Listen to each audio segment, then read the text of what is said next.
আগামী বিধানসভা নির্বাচনকে সামনে রেখে সংগঠন মজবুত করতে কোচবিহার উত্তর বিধানসভা কেন্দ্রের জনসংযোগে জোর বাড়ালো বিজেপি।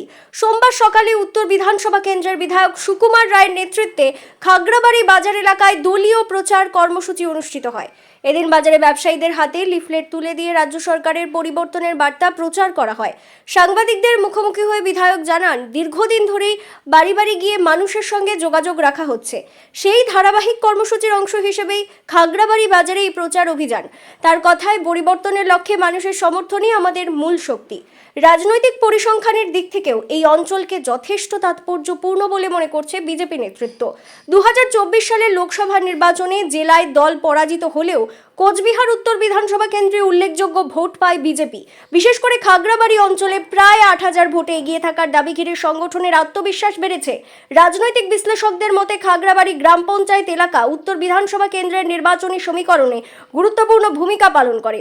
সেই প্রেক্ষাপটে নির্বাচনের আগে বিধায়ক সুকুমার রায়ের এই জনসংযোগ যাত্রা ও সংকল্প অভিযান কর্মীদের উজ্জীবিত করার পাশাপাশি ভোটারদের সঙ্গে সরাসরি যোগাযোগের একটি কৌশলগত পদক্ষেপ বলেই মনে করা হচ্ছে। আগামী বিধানসভা নির্বাচনকে সামনে রেখে বিজেপির এই ধারাবাহিক প্রচার কর্মসূচি উত্তর কোচবিহারের রাজনৈতিক মঞ্চে নতুন করে আলোচনার জন্ম দিয়েছে। সব বুথে বুথে আমাদের যাওয়া হয়ে গেছে। এখন বাজারে সমস্ত ব্যবসায়ীদেরও রিপ্লেট দেওয়া এবং আমাদের পরিবর্তন করতে হবে আগামী দিনে, আর সেই জন্যেই তাদের কাছে আর বার্তা পৌঁছিয়ে দেওয়া। আর সেই জন্য আমাদের সমস্ত কার্যকর্তারা আজকে খাগড়াবাড়ি আর বাজারে আসছেন, আর ব্যবসায়ীদের সঙ্গে কথা হচ্ছে। তাদেরও খুব আগ্রহ যে ভারতীয় জনতা পার্টি এবার আসুক, আর তাই চাইছে, সাধারণ মানুষও চাইছে, সেটা আপনারা দেখতেই পাচ্ছেন।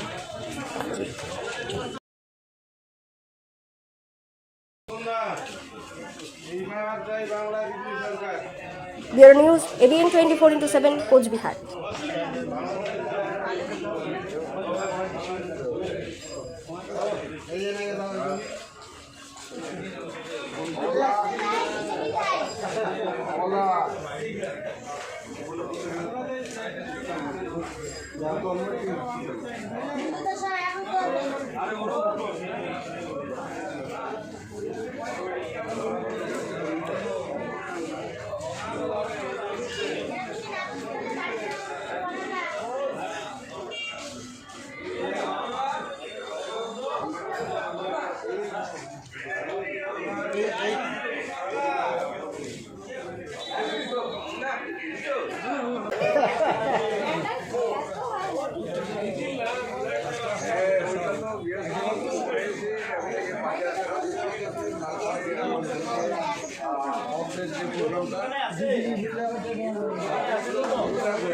দাদা শরীর কি খারাপ?